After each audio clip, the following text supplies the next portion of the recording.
Have you ever fallen in love and then very quickly fallen out of love? Well, I don't think it's something that you did or even something that your partner did. More likely, I think it's something that both of you have in common. Namely, the chemical changes that accompany mating behavior in that primitive part of the brain, which is also called the limbic system.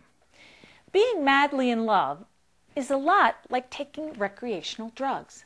In both cases, a lot of the same neurochemicals are pounding in the same parts of that limbic system that we've been talking about. As we'll see, overstimulation, the overstimulation caused by passionate attraction, is actually only the first part of the story. Because humans, like virtually all mammals, are not naturally monogamous. That means that we're also programmed to fall out of love, to move on to a new partner. Now, why would biology have designed us that way?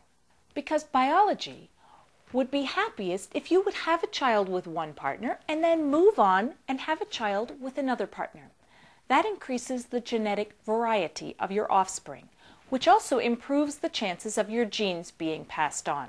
Think about it. If conditions change, one child might be more likely to survive than the other. These days, we may be using birth control, but our behavior is still governed by that part of the brain whose job it is to propel genes into the future.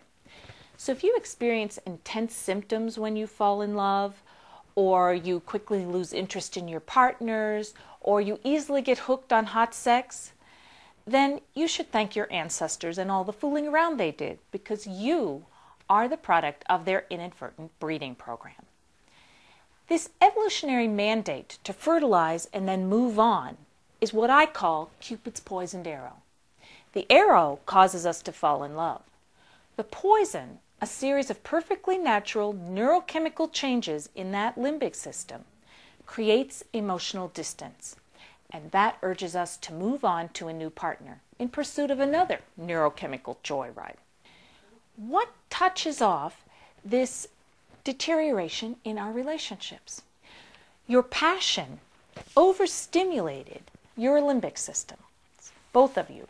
And mission accomplished after sex, that intense high then triggered a neurochemical reaction, a low, or what I call a hangover.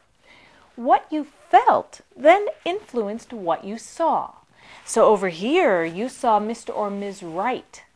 But over here, it's possible you saw someone who looked a lot more like Mr. Hyde, or perhaps Medusa, someone with live snakes for hair.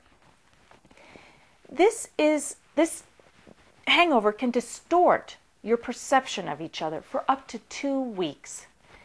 And it can cause such things as feelings of annoyance with your lover, repulsion, weepy overreactions to things, or even wild attractions to others. That's its job, because a wild attraction to another will get your dopamine soaring, just as it is over here.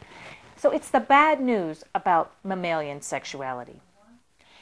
The fact is, evolutionary biology does not give a rat's backside about love, fidelity, or lifelong companionship.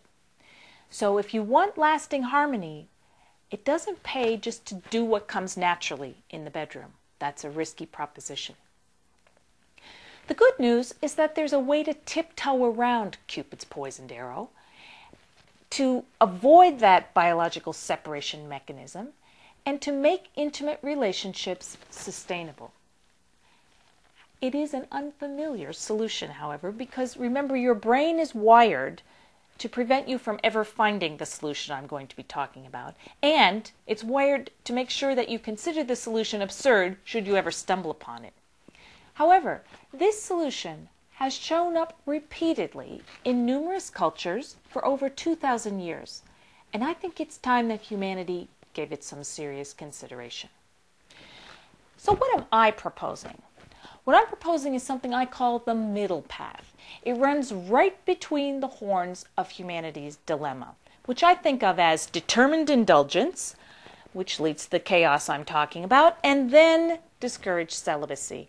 And most of us spend a lot of our adult romantic lives hopping back and forth between these two uncomfortable prongs. The middle path does not throw you onto that neurochemical high and recovery low cycle that I've been talking about. Nor does it trip biology's separation mechanism as we project those uncomfortable neurochemicals onto each other. And it has benefits that go far beyond the relationship harmony that results from getting off that roller coaster. You learn to make love with an arousal pattern that goes like this, as opposed to like this. And you keep all your other favorite things about intimacy: the physical affection, the close companionship, pleasure, believe it or not, and a sense of satisfaction. But you can't make conventional orgasm your goal, because that would throw you right back onto that uncomfortable cycle of highs and lows. Now, is everyone still with me here? Because I just said that orgasm is not the goal, and yet sex is still fun for reasons that we'll talk about. If your pleasure isn't going to come from that neurochemical blast that passion currently has you hooked on, where is it going to come from? Well, you train yourself to make more of another neurochemical, which is called oxytocin, the cuddle hormone. And I'll be telling you a lot about oxytocin in our next program. I learned this other way of making love over a period of about a decade with a lot of trial and many errors. In those days, most of the research that I'll be sharing with you in our next program hadn't even been done. All I knew was that when I stayed with the recommendations of the ancient sages who had written about this other way to make love, the harmony in my relationship was just about effortless. But when I or my partner fell back into those good old familiar behaviors of conventional foreplay and orgasm, then that separation problem would crop up, and within about 2 weeks we would definitely notice separating behaviors. Over time, this can lead you to find that, or believe without even knowing why, that ongoing intimate relationships are the problem. And that's perfectly logical, because the problems I'm talking about show up in the form of disharmony in your relationships, and you make no connection with the sex. Sex still seems to be a great idea, but relationships are now being perceived by your subconscious as something that's threatening to your personal well-being. Meanwhile, the actual culprit, fertilization-driven sex, seems still like a great idea, a pleasure that's so intense that it's positively addictive. We can easily become hooked on the sex and yet increasingly uneasy at the thought of ongoing intimacy. Do you know anyone like that? Well, it turns out that that person is just where biology wants them. The most unfortunate repercussion when we allow biology to separate us like this is that we lose the real benefits of companionship. It's been shown in numerous studies that close, trusted, and especially harmonious companionship is associated with increased longevity, faster healing, and lower rates of illness and addiction. Research suggests that that neurochemical I mentioned, oxytocin, the cuddle hormone, is behind these gains. And experience shows that couples can train themselves to produce more of this neurochemical. So it's up to us if we want to improve our health, and we can use our intimate relationships to do that. Almost 4 years ago, I met my husband. He was ready to experiment with me and try this other way of making love. Years later, we're still making love this way and enjoying it. And in a future program, I'm going to give you details of exactly what we did to reprogram our lovemaking so that you could make the same transition if you're interested.